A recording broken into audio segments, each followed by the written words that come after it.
Welcome to Unscripted by Perx, where we get into the conversation that do not usually make it into the slide deck. I am Amrith, SVP and Head of Customer Intelligence and Performance at Perx Technologies. And today I am joined by Nikita Shaha, our Head of Product and Technology, for a conversation about customer retention in banking and financial services. Specifically, why the investment is going in and the results are not always coming back at the same rate. We have some opinions, including at least one that is going to generate some pushback. Let us get into it. Okay, so welcome everyone. We were just having this exact conversation in the corridor before we sat down, which honestly is probably how this episode should have started anyway. Honestly, yes. Some of the best thinking happens before the recording starts. Okay, let me kick us off with something that I find genuinely fascinating. Oh, here goes. There is a stat from Bain & Company, Frederick Reichelt, who actually invented the Net Promoter Score, found that a 5% increase in customer retention produces a 25% to 95% increase in profit, not revenue. And the flip side of that is that customer churn costs US banks an estimated $195 billion annually. These are not controversial numbers. For sure. No one argues with those. At least no CFO in financial services pushes back on them. And yet, this is the part that gets me. McKinsey's Global Banking Annual Review in 2025 found that only 4% of new checking account applicants now choose their existing bank without shopping around first. Wait, really? Just 4%? If I recall correctly, that's a dip from 25% in 2018. Such a dramatic shift in such a short time. Yes. So the investment in retention is going in. The loyalty is not coming back at the same rate. And I think the question we want to spend today exploring is why? Because it is not for lack of trying. Banks are running loyalty programs. They are spending on engagement. They are measuring NPS. And yet, I think the honest answer is that most loyalty programs are measuring the wrong thing. And I do not say that to be provocative. I say it because I think it is genuinely what is happening. If you are measuring enrollment rates and NP scores, your program can look completely healthy while the revenue picture is quietly deteriorating underneath it. You're absolutely right. For the benefit of our listeners, could you expand more on that? So a customer can give you a 9 on an NPS survey 3 weeks before they move their primary account to a competitor. They like the last interaction. They have already decided to go elsewhere for the next thing they need. The score looked fine, but the revenue was already leaving. And the loyalty program had no way of knowing the difference between those two things because it was not looking at the right signals. Which is exactly the gap. And it is that gap between what retention is worth and what existing programs are actually producing.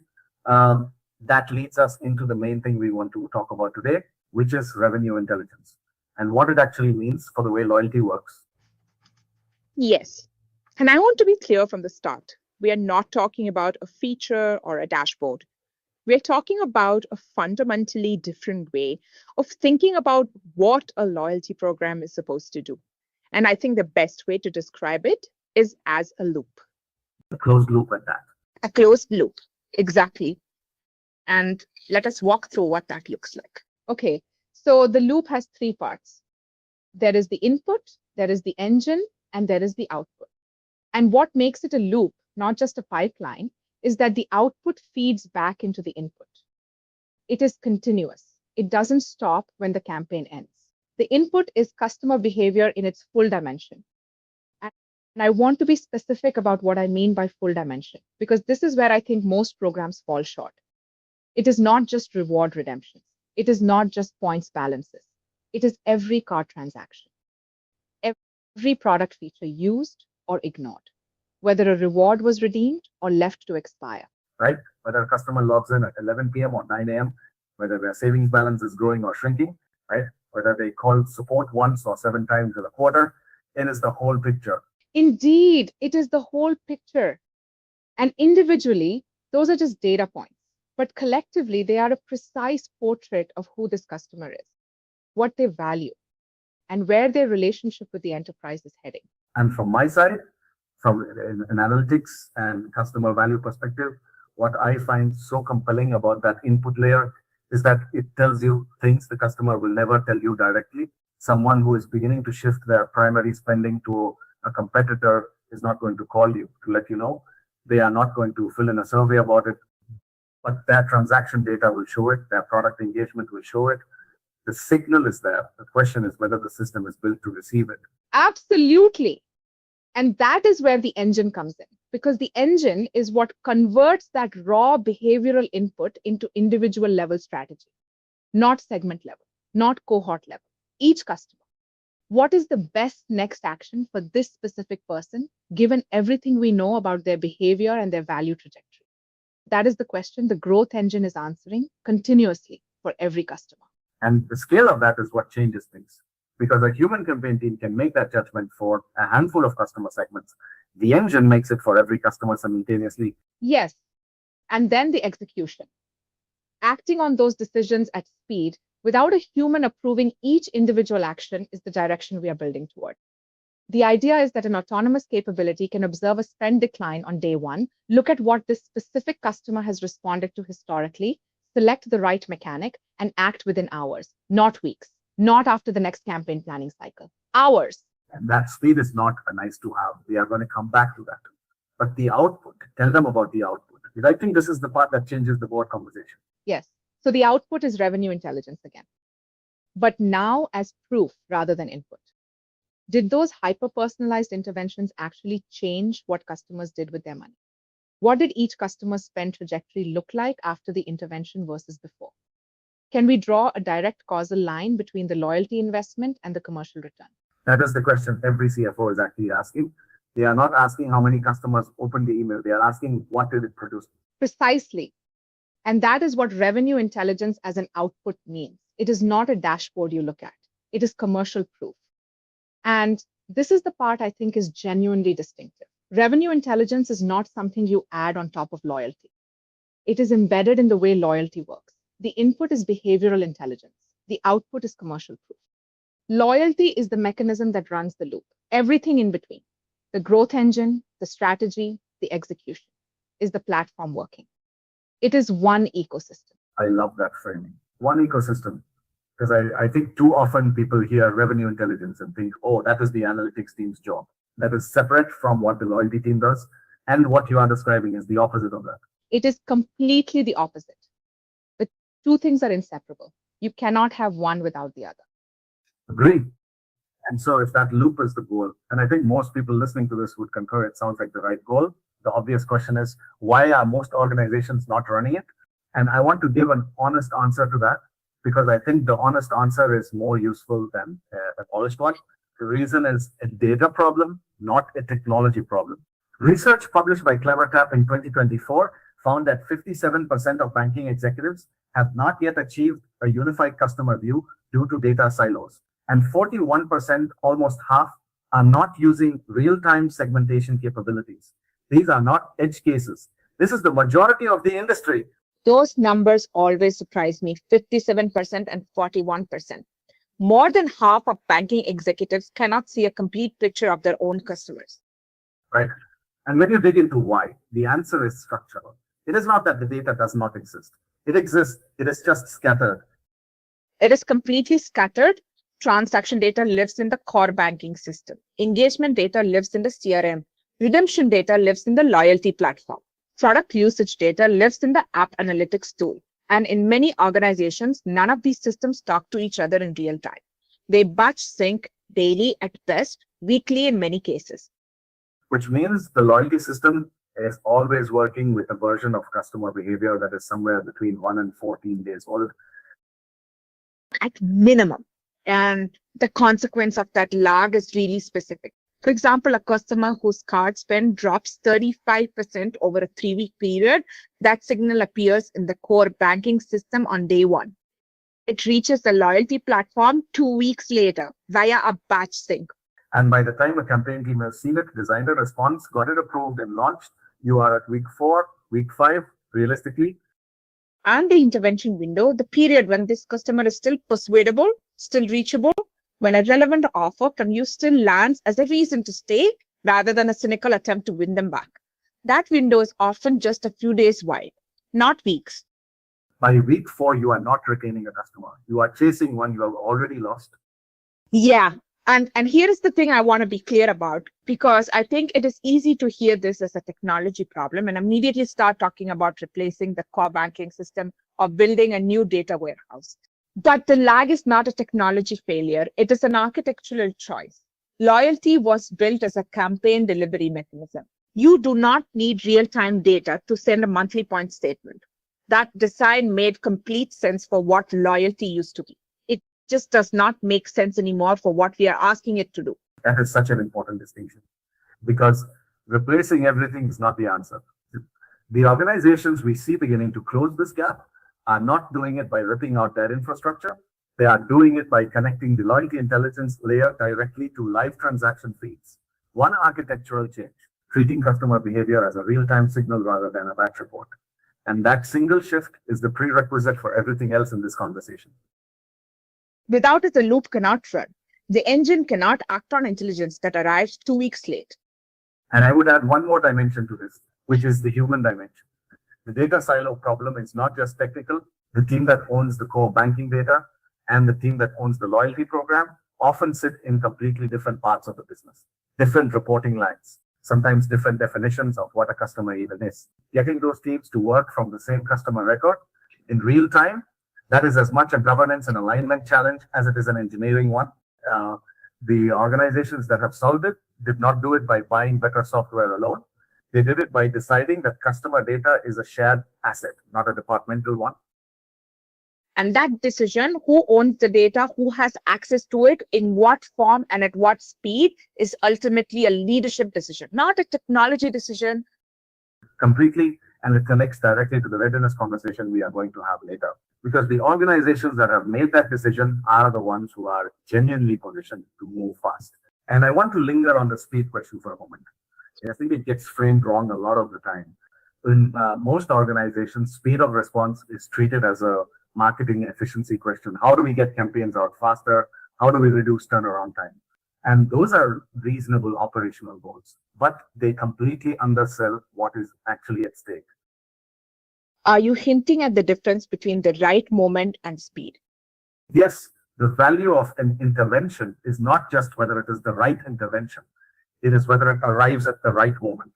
And those are two completely different problems. A win-back offer sent at week 4 to a customer who made their decision at week 2, that is not a loyalty intervention, that is a post-mortem. You are acknowledging that the program noticed eventually, but the customer has already moved on mentally.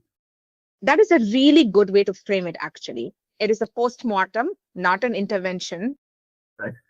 And the right moment is not when the campaign team is ready. It is when the customer's own behavior signals that they need something. And in banking, especially, that window can be very short. Customers who begin mentally shifting their primary financial relationship often make that decision in a 2 to 3 week period. After that window closes, the same offer lands completely differently. It does not feel like care. It feels like you noticed they were leaving and panicked. Which is essentially what happened, to be fair. Which is essentially what happened, and customers can feel that. So from a product perspective, this is exactly where the autonomous execution direction becomes really concrete, because the question stops being, can we send a better campaign faster? And it becomes, can the system see the signal when it appears on day 1 and act on it before the window closes, without a human having to initiate every step of that process? And the way we think about that is through the idea of agents. When a system can observe a spend decline as it is happening, assess what that specific customer has historically responded to, select the optimal mechanic, a spend challenge, a personalized offer, a category bonus, and deploy it within hours, not weeks. The nature of what a loyalty program is changes. It stops being a campaign delivery mechanism running on a schedule. It becomes a continuous response system running on signal. And the commercial difference between day 3 and day 17 is measurable, not in open rates, not in NPS points. In spend trajectory, did that customer's monthly transaction volume, did it go up or down after the intervention? Did they open a second product in the following quarter? The timing is not a customer experience variable. It is a revenue variable. Absolutely. And I think the organizations that figure this out genuinely in practice, not just in strategy decks, will have a fundamentally different relationship between their loyalty investment and their revenue outcomes. because every intervention that lands in the right window for the right customer with the right mechanic closes directly into a measurable commercial result. That is the revenue intelligence output. That is what the loop is for. Okay, at this point, I want to say something that I know will generate some disagreement. And honestly, good, if it does not generate disagreement, then it is not worth saying. NPS is the wrong primary metric for measuring whether your loyalty program is working. There it is. I am sure our listeners have paused what they're doing and have given us their full attention now. And I say that with full respect for Frederick Reichheld, who we already mentioned, who literally invented it and who has contributed enormously to how this industry thinks about customer relationships. But here is the specific problem. NPS measures how a customer felt about their last interaction. It does not measure what they are doing with their money right now. And those two things can point in completely opposite directions. Interesting and very much in line with what we've been talking about today. Why don't you give our listeners an example? So a customer gives you a 9 NPS score. 3 weeks later, they move their primary account to a competitor. If they genuinely liked the last thing you did, they have decided to go elsewhere for the next thing they need. The score looked healthy. The revenue was already in motion. And if NPS is your primary signal for loyalty health, you did not see it coming.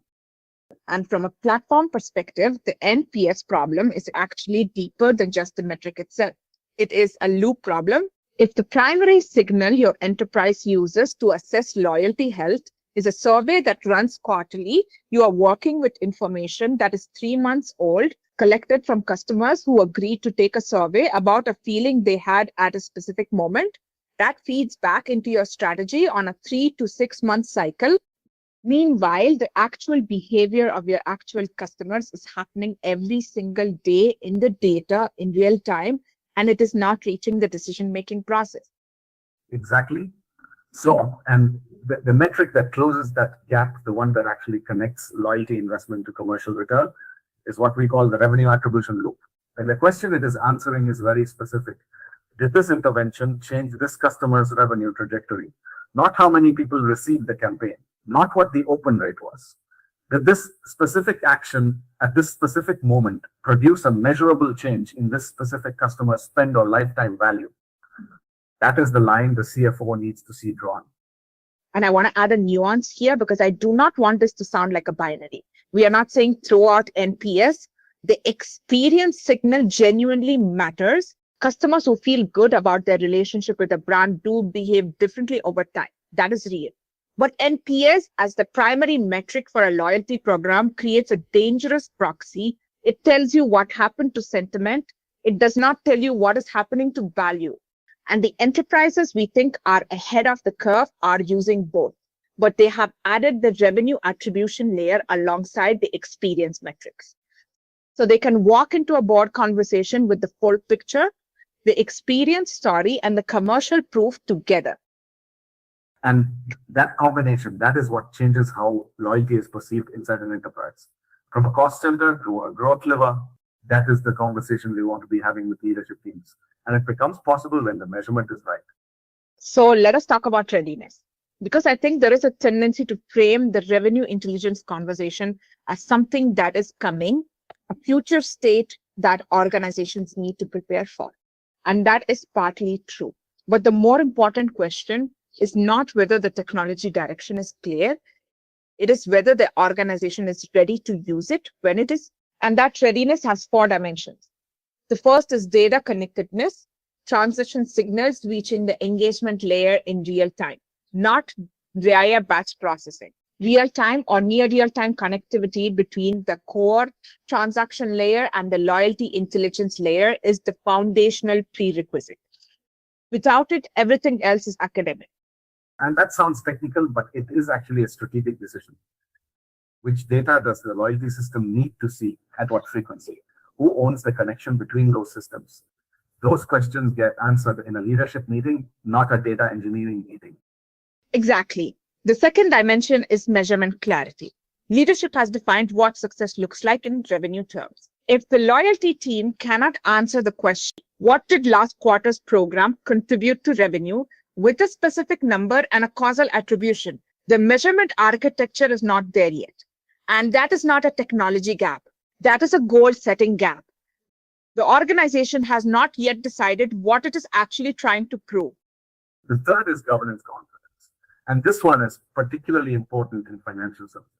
Compliance and risk teams have a framework for what the system can decide autonomously versus what requires human escalation. Autonomous capability does not mean unregulated. It means the guardrails are built into the system rather than bolted on after the fact. The enterprises that are ahead of the curve have had the compliance conversation first, not as an afterthought. And the fourth, I genuinely think this is the one most organizations underestimate, organizational readiness, the shift from campaign management to goal definition and outcome governance. Marketing teams have been built around the campaign as the primary unit of work. The brief, the execution, the report. When the platform is executing autonomously, that primary unit of work changes. It becomes what outcome do we want to optimize for? What are the guardrails? Are the results we are seeing consistent with the strategy we defined? It is a different skill set. And in many ways, a more interesting one. You are working at the level of strategy rather than execution.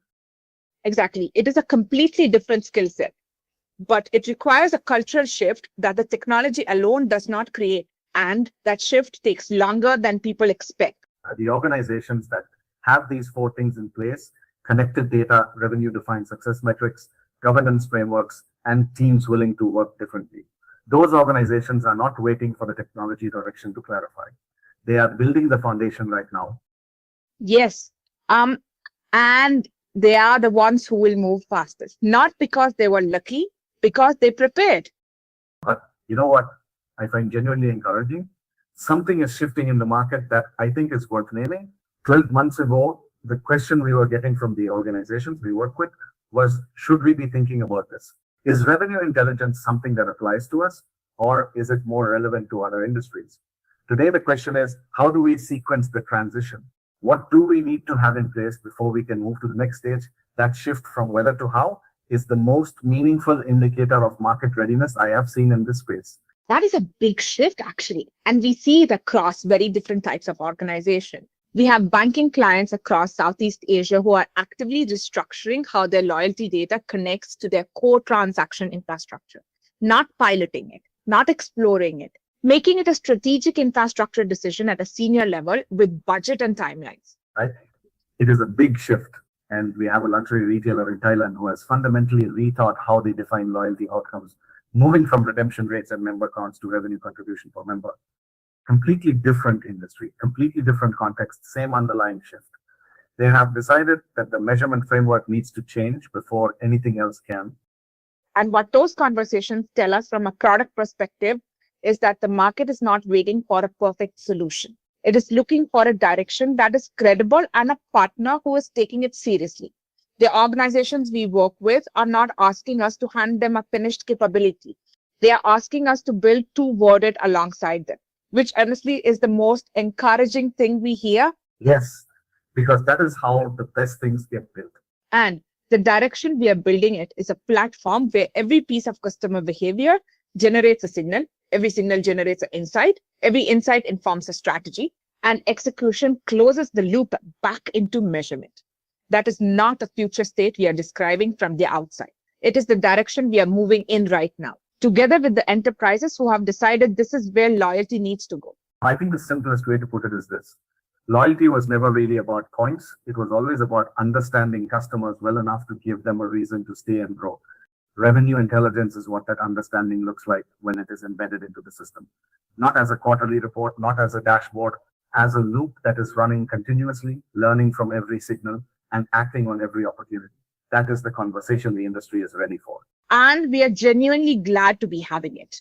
Not because we think we have all the answers, we absolutely do now, but because the questions are getting better. And when the questions get better, the solutions follow. If you are working through any of this in your own organization and you want to think out loud with someone, we would love to hear where you are. No pitch, just a conversation.